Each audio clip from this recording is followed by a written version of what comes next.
In this follow-up, I'm going to focus in on the 3-point curve command and the modify curves command.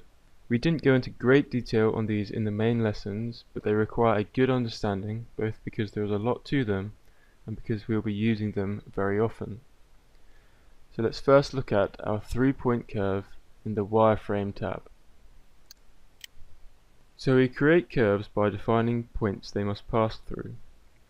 We start with the start control point, then add further control points. If we middle click, our last point becomes the end control point. If we left click in the point field again, we can continue our drawing, our placing of points. And then middle click to stop again. You'll see your points added in to the points list. We can now make adjustments to the curve by left clicking on a point to activate it. We can then drag it by holding down the left mouse button on the point. Alternatively, we can place more exactly by coming into our point field, left clicking and placing exactly where we want it to be. Left click to place. Okay, so this action will cause us to continue drawing our line, so simply middle click to disengage that. So we left click on a point to activate it, and then we can modify it, dragging, or more specifically using our points. Left click, middle click.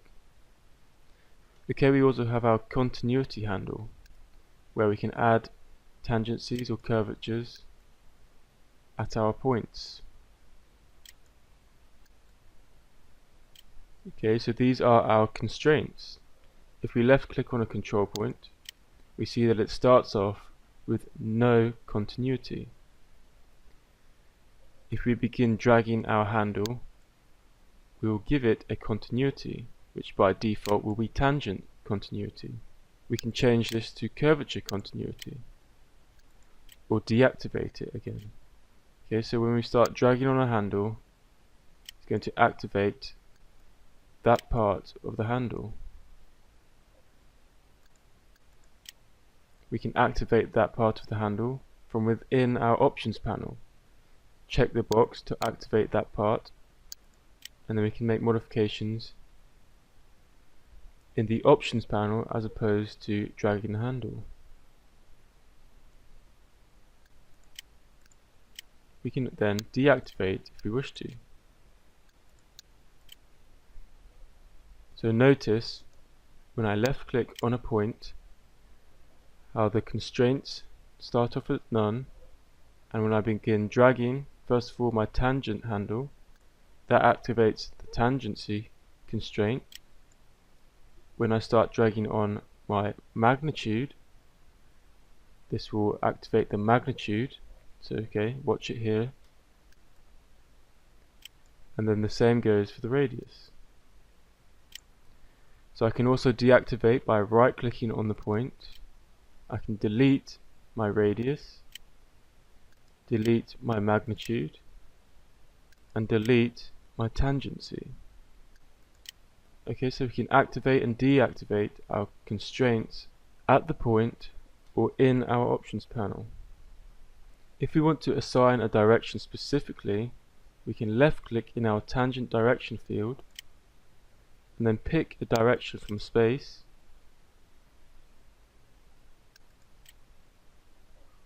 or we can use our right click input options.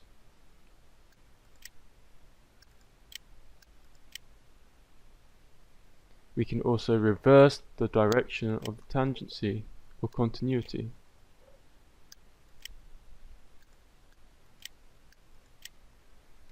Okay, instead of picking points on the curve, we can select our points from the curve list as well, and then perform the same modifications on them.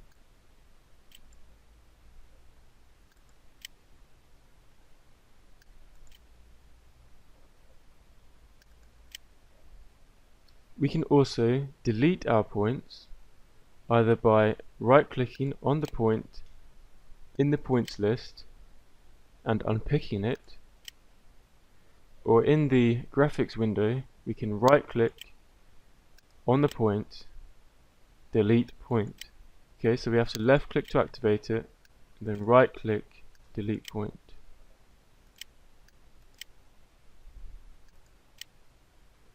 Okay, so when we're picking points, but we wish to create more points, we cannot create points simply by left clicking in the point window, in the point field. Okay, because this is going to assign a point to the currently selected point. Okay, so if we have a point selected and we're coming into our points field, left click this icon here to deselect that point, and then we can continue drawing from our endpoint. Okay, now we can also add continuity tangencies prior to placing a point. So we do this by coming into our tangency field, left clicking, we can then assign a direction. Okay, that didn't work quite right there. Let's try that again.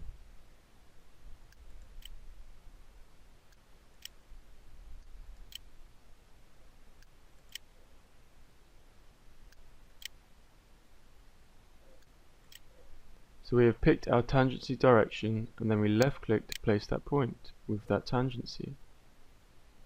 Okay, so prior to placing the point, left click in this field, select the tangency direction, middle click, and then place the point.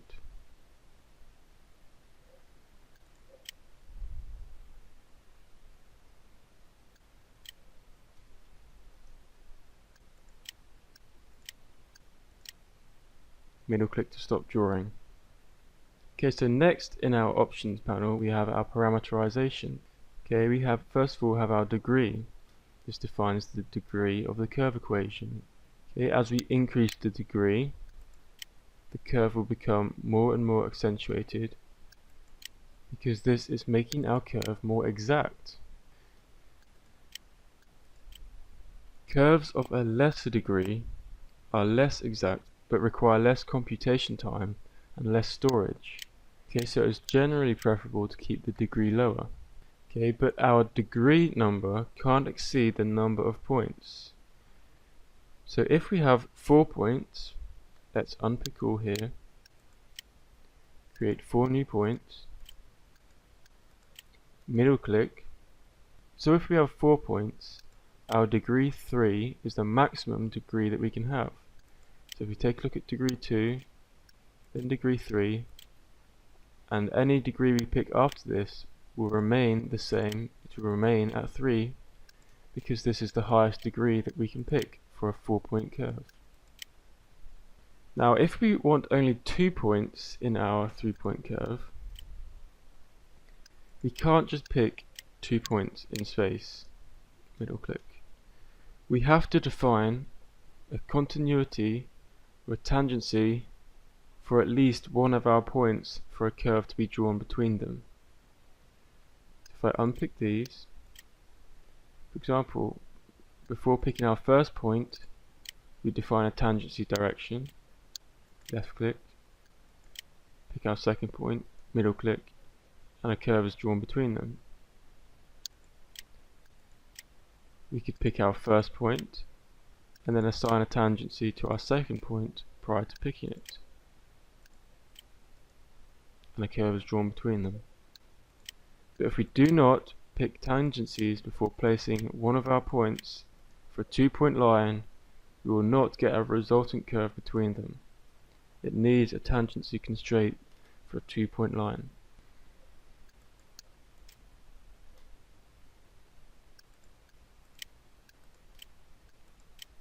Okay, next up we have our Create Curve Open option.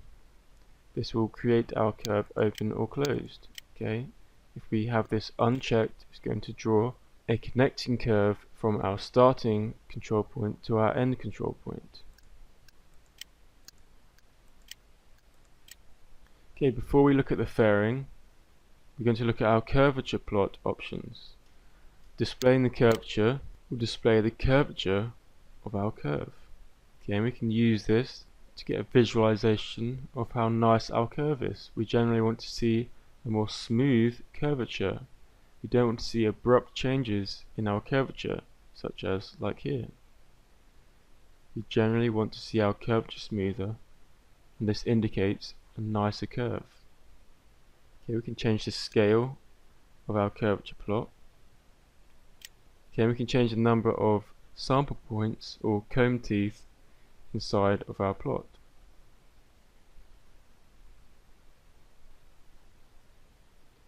Okay, we can also choose to draw this comb towards the inside as opposed to the outside. Okay, so notice what happens when I change the degree of my curve.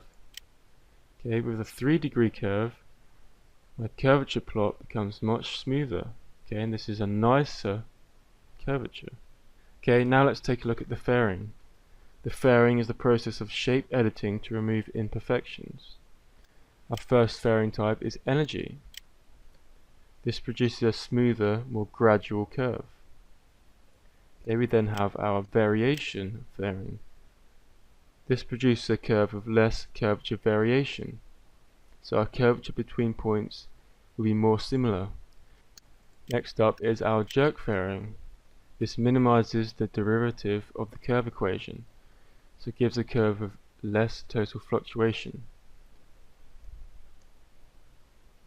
In a way, this is like changing the degree of the curve. Next up we have our bend fairing.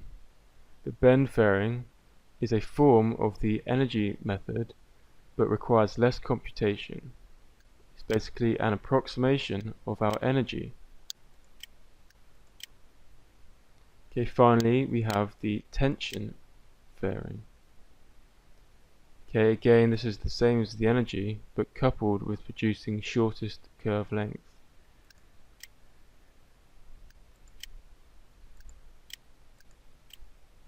Okay, next up in our options panel we have the settings down here. We can align to plane, and we have the options associated with this, and we know the function of these. So with all of these options, it is possible to create nice curves. Okay, and a nice curve is the building block for a great design. I now want to note the importance of how points are placed in free space. Okay, so if we take a look at this curve from a different angle, we see that all of our points were placed on the same plane through the global origin. Okay, these points were placed on our viewing plane that passes through the global origin. So let me unpick all of the points, and I'm going to change my viewing mode, my layout, to the quad view. So I have a top view, a front view, a side view, and my isometric view. Okay, so when I draw points now, notice when I'm drawing in free space how they're constrained to the viewing plane that they're produced on.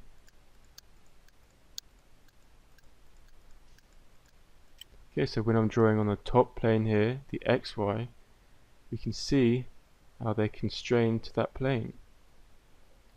Okay, let me left click in the front view to activate it and continue drawing.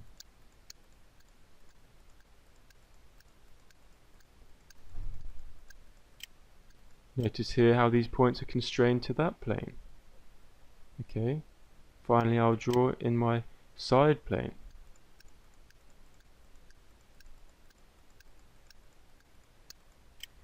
Okay, so this is how points are placed when we're picking them in free space. They're placed on the viewing plane that passes through the global origin. So bear this in mind when we're placing points. But obviously, if we have entities within our environment, we can place our points on these entities and with our inputting options. So let's give that a go. I'm going to return to my full screen layout. I'm going to exit out of my 3-point curve, place a block,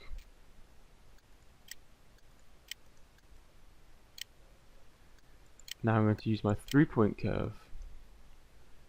Now we can place these points at specific places on the block.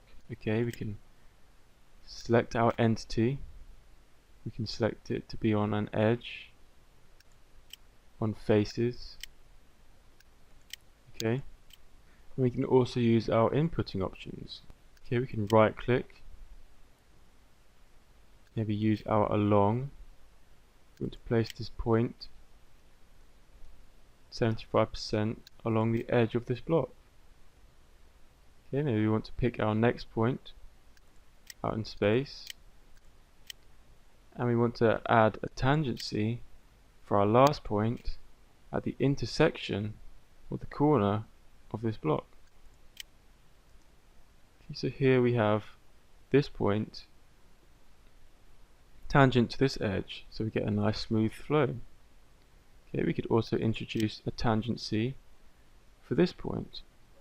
Pick our tangent direction, free pick it, okay, pick reverse direction, okay, and now this point is tangent to this edge, so we'll get a nice smooth flow.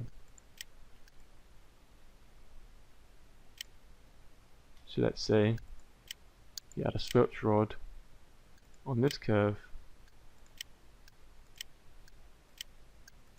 and these edges.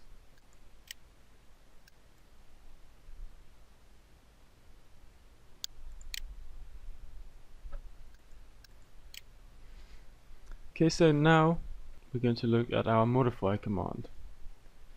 So our modify command in the Wireframe tab allows us to modify previously placed curves.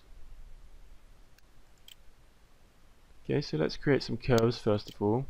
We're going to create a 3-point curve.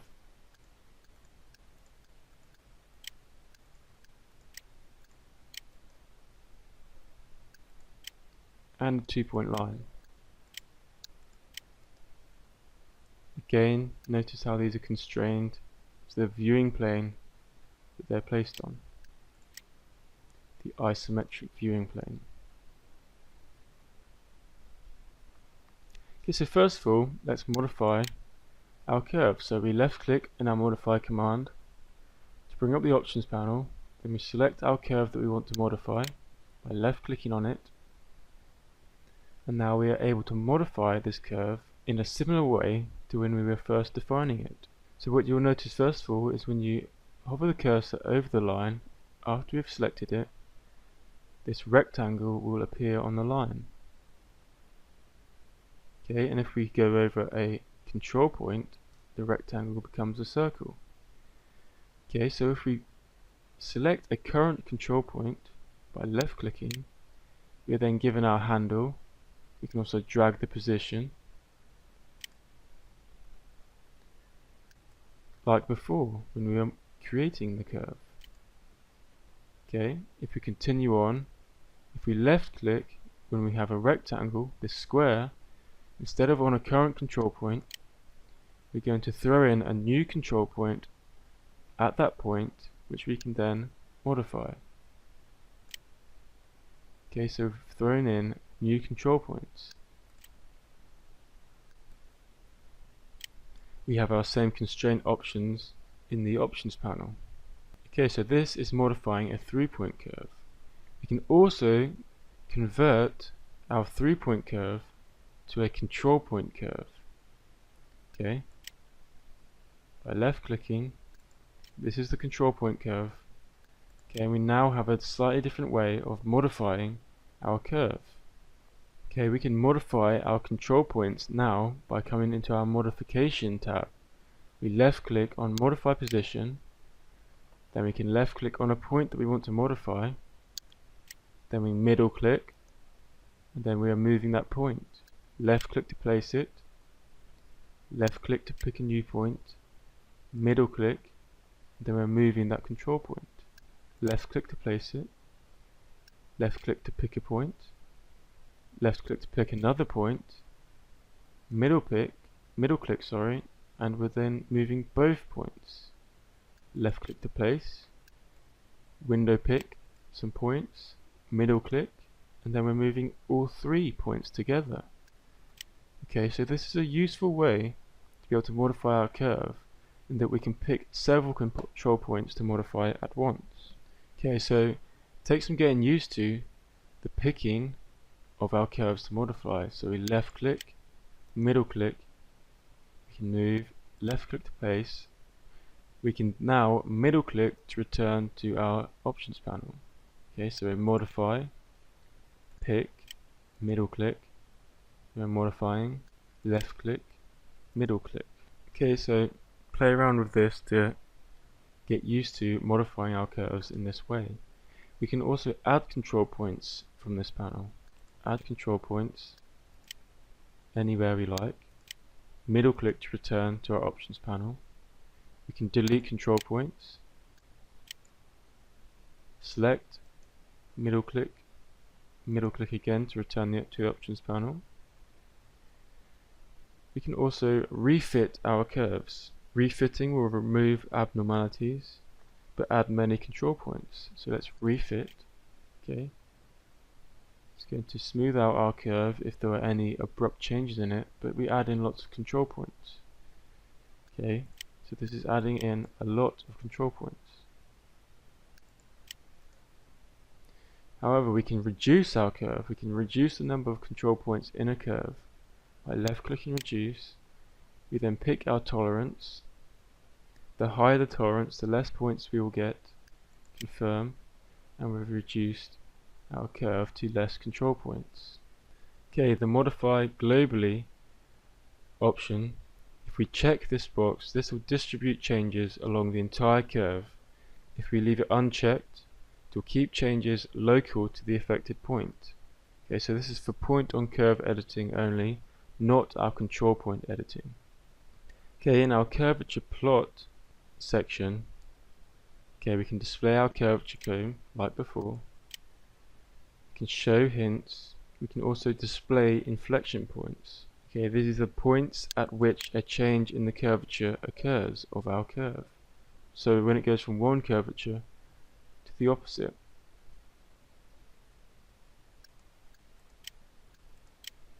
Okay, we can also display our minimum radius. Okay, this shows the minimum radius dimension at the point at which the curvature is a minimum for the curve. Okay, so the minimum curvature radius is here, 0.8 millimeter radius. Okay, so we can modify the position of our control points by using our modify. We can also select points on our curve to modify. Okay, so when we hover our cursor over the curve, like before, we see this little green square. If we left click, we can then modify this curve from that point. Okay, we can drag the position, and we can change the tangencies. Okay, now we can also add locks. You see these green locks. We can add locks at the end point of our curve or at the target point. Okay, so hover the cursor over the lock icon to see what that lock will control. Okay, so we can lock the position of our endpoints, and this will affect our modification at the current control point, at the target control point. Okay, unlock. You see it is then movable. Okay, so this is the modify command for our through-point curve and then converting it to a control point curve. Now, most curves will be modified as control point curves. Okay, so this 2-point line is a control point curve. We can modify the position. We can increase the length, direction. Okay, we can modify the position of our current control points. Pick it, middle click, modify. Pick them both, middle click, modify, middle click to return. we can add in control points. Add a control point here. Middle click. We can modify the position of this new control point. Left click, middle click, drag it out, middle click, add new control points, middle click, modify position, pick the points, middle click, left click, middle click. Okay, so by modifying a 2-point line, we're creating a polyline. Okay, so this modify command can really do a lot for us. Okay, so take some time to play around with these two commands yourself, the 3-point curve and the modify command.